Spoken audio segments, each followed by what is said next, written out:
Campers say they're being kicked out of their own little slice of heaven. They bought lifetime memberships to a Laurel Highlands campground, but now they're being told those contracts are worthless and they have to leave. KDKA lead investigator Andy Sheehan talked to campers who say they feel betrayed by the owner who sold the campground and the new owners who are telling them to vacate. We are like family, to have a fire, to relax. For the hundreds of families who camp here, it's a 100-acre paradise nestled in the heart of the Laurel Highlands. For years, they've parked their RVs, settled in, and made friends, becoming one big extended family, each having paid $10,000 or more for lifetime memberships.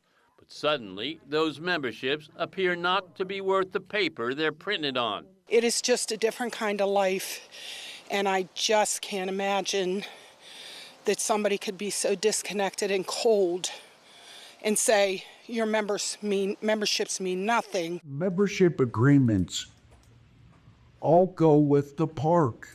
Recently, campground owner Jay Coral sold the Roaring Run Resort to a Texas limited liability corporation called Tannery for $2.5 million.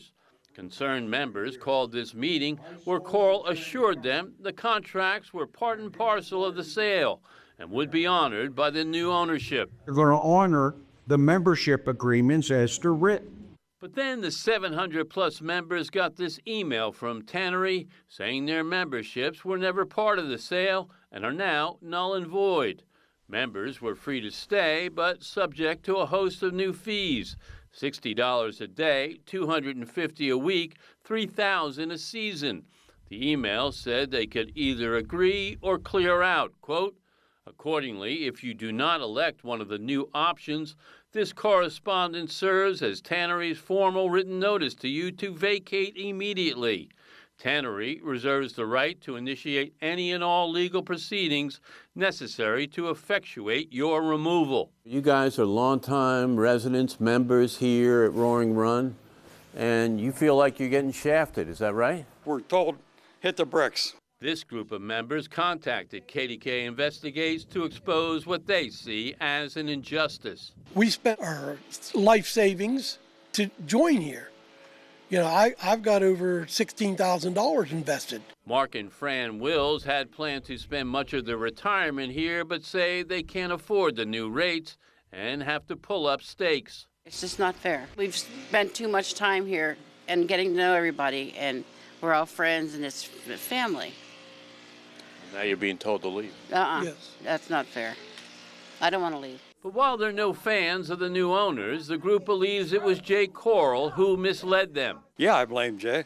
He sold us the contracts, and he made sure that the contracts didn't go with the property. I don't blame the new owners, because they're just trying to, start a business. I spoke with Coral on the phone, who maintained his memberships were part of the sale.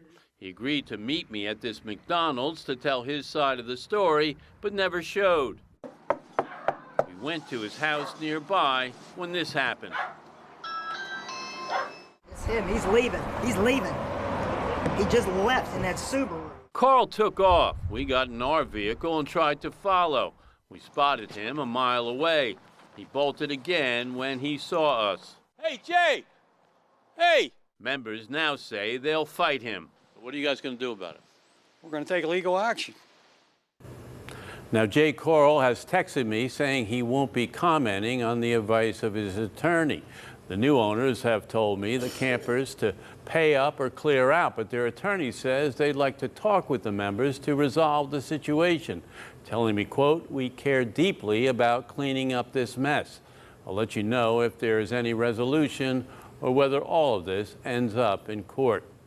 Andy Sheehan, KDKA-TV News. Andy, thank you.